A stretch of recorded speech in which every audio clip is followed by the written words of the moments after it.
question is also about your vision for the future, and but from a different angle.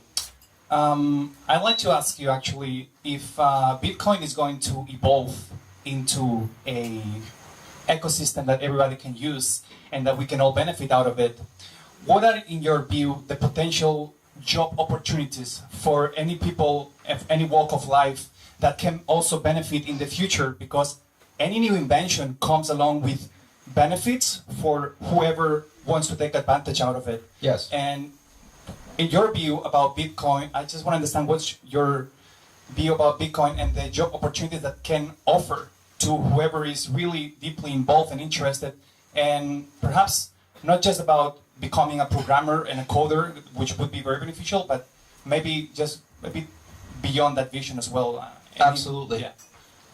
Well, to put it simply, I think becoming involved in this technology has to do with looking at which areas of society and which areas of our lives are touched by this technology. And what is this technology? It's money. So which areas of society and our life are touched by money? You could work in those areas. I think there are a few. Everything, absolutely everything, is affected when you change one of the most fundamental technologies, when you change the language of money.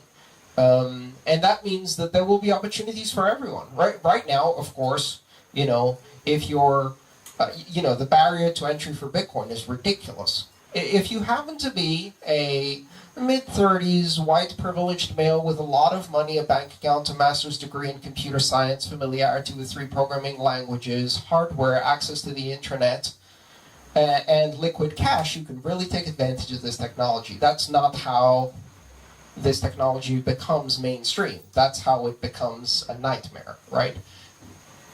But look around you here. This is probably one of the most diverse audiences I've spoken to in the past few months, and you see that as things become more interesting and Bitcoin gradually becomes more heard in the mainstream, more and more different people show up. So when I went to the first few meetups and I met with people, they were weird, like really, really weird people came to these things. Because, I mean, who jumps onto this weird, quirky technology that's really only for programmers?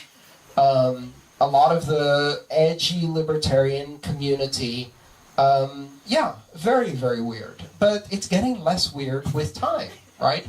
And when I was talking to people in the beginning, I'd say, have you heard of Bitcoin? And so first generation, first couple of years, were like, what coin? Bitcoin. Bitcoin? No, I haven't heard of it. By year 2, though, things are getting interesting. Now the answer changes. Have you heard of Bitcoin? Oh, yeah, that's the money people use to buy drugs. Great. We've broken through to mainstream consciousness. And several other layers of consciousness that can be achieved by purchasing things on the Silk Road.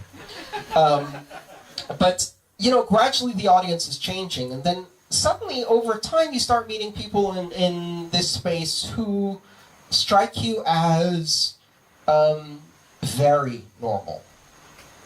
I'm starting to meet people at meetups, and I ask them, what do you do? Are you a programmer? Do you work in the space? No, I'm a dentist. No, I install air conditioners. No, I'm a hairdresser. And this is happening to me all the time.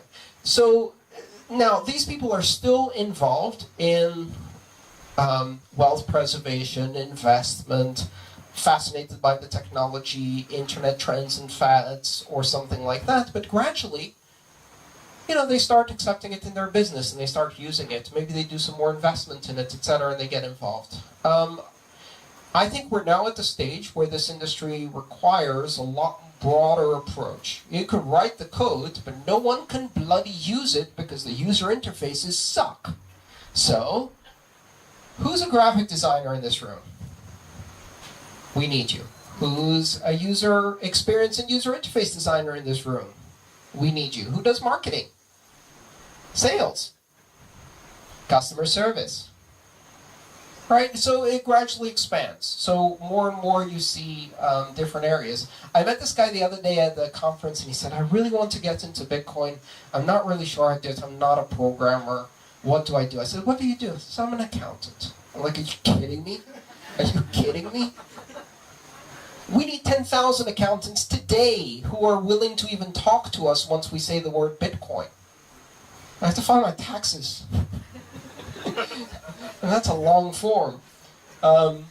Gradually, we're going to reach out. So all of the skills that are involved in any high-tech startup business, in any retail-focused business, in any business that has online e-commerce.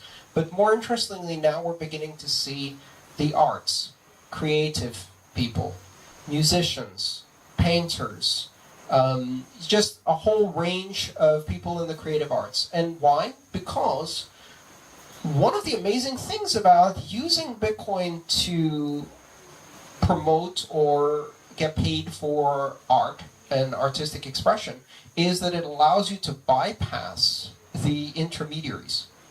You have an audience, not Facebook has an audience on your behalf. You have an audience, not YouTube on your behalf. And so there are a lot of artists that I've worked with who are beginning to realize that the power of this technology is that it connects them directly to their most fanatical audience, the biggest fans, and that's a great way to use it. So this is going to spread to every aspect of life. On my way to the airport to come to Bali, I'm sitting in the taxi, and I was talking to my colleague, and I said, Ethereum's really tanking today. Bitcoin's still quite stable. And the taxi driver goes, did you say Bitcoin? I said, yeah. Have you heard of it? Heard of it?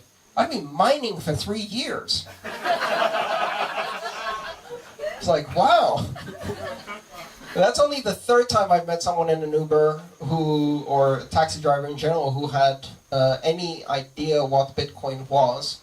But at the end of that ride, they got a tip in Bitcoin. You bet on it.